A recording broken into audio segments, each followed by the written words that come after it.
Guys, today we're going to talk about 7 practical things that you can do to help protect yourself during a recession, inflation, depression, any kind of economic crisis. We live in a world right now where inflation is crazy. I mean, you go to the grocery store and prices have doubled. You go to the fuel pump and prices are extremely high. And in a lot of commodities, things that we buy. And because of that, we need to take steps. We recently did a prepper school live stream addressing this. And it's about an hour long, and typically we got into a lot of detail. So if you want to see more, you can go to that live stream. But I wanted to make just a standard video that's a little more palatable and we can get right to the points, because this is a very important subject. Obviously, we've got war in the Middle East. We have what happened to the stock market just last week, and then we're seeing inflation. And it is an election year, so there is a lot of turmoil during this time, and it's just smart to get more prepared. First off, prioritize your essentials. And what that means is just have a strict budget. Look at the things that you need, not the things necessarily that you want, and be able to prioritize that spending. This is going to be very important. It's going to give you extra cash. It's going to keep money in the bank in case something happens and you need to move quickly. One of the big ways to do that is just stop going out to eat as much, or going on trips or vacations, or spending more on a vacation. Instead of going to Bora Bora, you go to the lake for the weekend. But this gives you more money and it just allows your budget to function a lot easier. And with the volatility in the market, you never know what's right down the road. So it's very important to have that cash put back. So don't spend money on the shiny things, spend money on the boring things that are going to help you to continue and give you economic stability. Once things clear up, go spend money like you want to. But right now, especially during this time, be very mindful of a strict budget. Number 2 is to consult a financial advisor or your financial planner. If you have a lot of money invested in the stock market, if you have 401ks, different investments into the stock market, it's great to go and have a meeting and see where you can find a little bit of stability. It's going to probably be lower yields, but for a time being, you can switch those to markets that are going to be more stable. And one thing about it is you may be making a little less, but you're not going to lose as much if we have a full-on recession where a lot of industry is going to start cutting back. So make sure that you go to that financial planner. I'm not a financial advisor. I'm not a professional. But I do have one, and it's important to go to them and say, hey, look, I want to make my money a little more safe, especially in this volatile market. What can I do? Number 3 is debt reduction. Guys, we own homes, cars, boats, going on all kind of vacations. We have our credit card maxed out. Guys, take your highest interest rate and pay that off, whatever loan that is, and then work on the next highest interest rate. This is going to give you more cash. It's going to give you more money in case you need to make a house payment and things have gone south, and this will give you more options to be able to pay those things off. The existing loans with lower interest rates, you can pay the minimum balance, but try to focus your money on those high interest rates. According to financial professionals, your debt should never be more than about 35% of your income net. And so having it above that is very dangerous, but having that well below that is very healthy. So back off and using your credit cards and get those debts paid down, especially those high interest debts. One thing you can also do is to get a consolidation loan to get a lower interest rate to take care of a lot of that debt.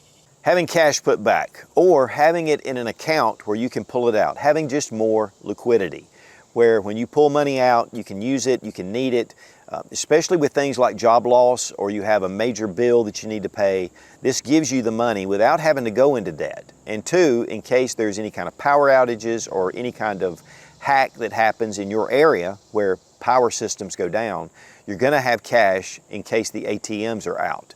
And it just gives you peace of mind. And as they always say, cash is king. Now you can also move these into cash funds. And this just allows you to have a very low interest rate for your cash, but you can access it pretty quickly from the bank. And while financially you're not making as much money, again, you're protecting what you have. One of the problems is with inflation, your dollar's getting weaker. So the cash that you have, you want to make sure it's at least earning some money. But we'll get into how to protect that as well. Which leads us to number 4, and that is precious metals. Guys, gold has reached historic levels. never before seen over the past few months. To give you an idea of years ago, I bought a lot of gold at $300 an ounce. And so the gold prices have really shot through the roof. One of the things about gold, though, is that it doesn't necessarily follow the market. But in a really high inflation, recession, depression, you're going to see gold go through the roof. And that just means your dollar's worth less. It's one of the ways you can protect wealth. But you can also purchase really high value assets. And a lot of times people buy really high value collectible coins. You've got to know the market, but that is one way. And then people buy really expensive watches and different things to invest their money in. But to me, gold, silver is a great way to be able to diversify your wealth, protect your wealth, and you can always sell it once a crisis is over. But it does give you peace of mind, and it is something that's tangible that you're holding on to. But when it comes to investments, it's also something you could use in a gold market. And there's a lot of different options there. Again, check with your financial advisor. But for the prepper, a lot of times precious metals equals brass, copper, and steel.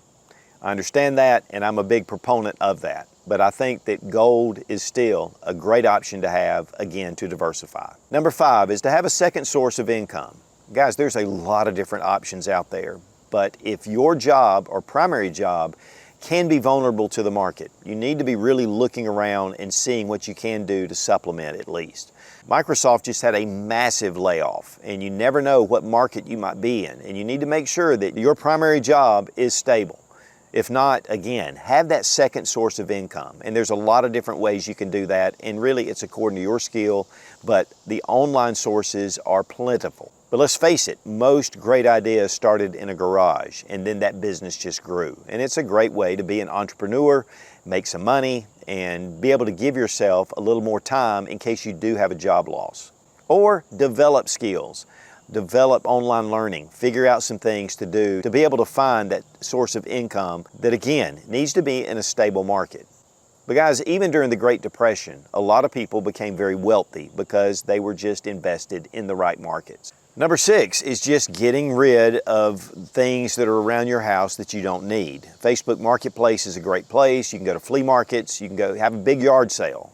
You can get on eBay. You can take your items and you can put them up for sale, and you can have some liquidity with all that stuff laying around.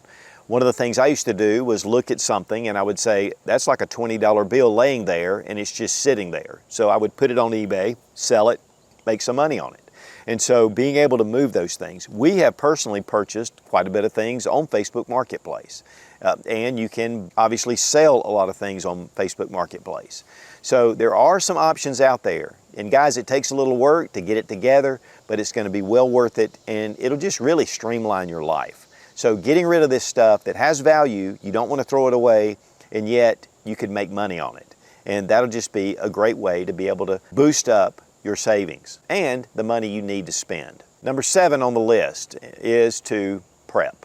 Guys, putting food back, putting water, making sure you have a good water source, medical supplies, those kind of things. A lot of people that have lost jobs have actually went into their long-term food storage and ate instead of going out and spending money on groceries, and it gave them more money to put toward their house payment, toward their car payment. And so while prepping is something that can be long-term, it can be used in the short term. But guys, if we have an economic crisis and goods and services are getting harder to come by and getting more expensive, it's great to have items put back that are essential to your survival and to life and to your family's life. And so guys, that's what this channel's about, is prepping in case of emergencies. Sometimes it can be an SHTF situation where everything's going crazy. But most of the time, it's just a personal SHTF.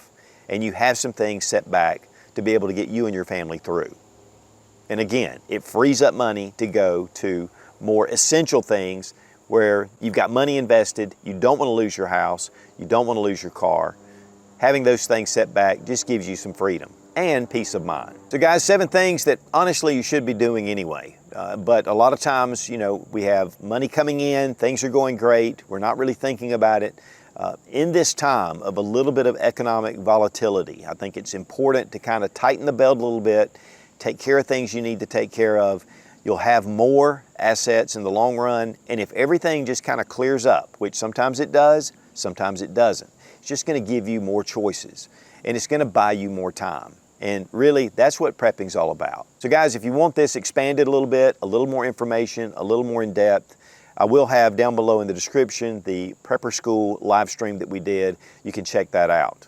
And that was with Robbie Wheaton, and actually we added a bonus to this video over the original 6 in the live stream. Guys, when it comes to fire, it is essential to survival, and having a good fire kit and knowing how to use it is vital for survival situations. And Exotac makes the best fire starters on the market. Made in the USA, down in Winder, Georgia, using really high-grade aluminum. They machine some really beautiful handles, a lot of different features, replaceable ferro rods, and a number of other different fire starting tools. You get 20% off using Sootch 20 with the link down below in the description. And a big thank you to Exotac for sponsoring today's video. So be strong, be of good courage. God bless America. Long live the Republic.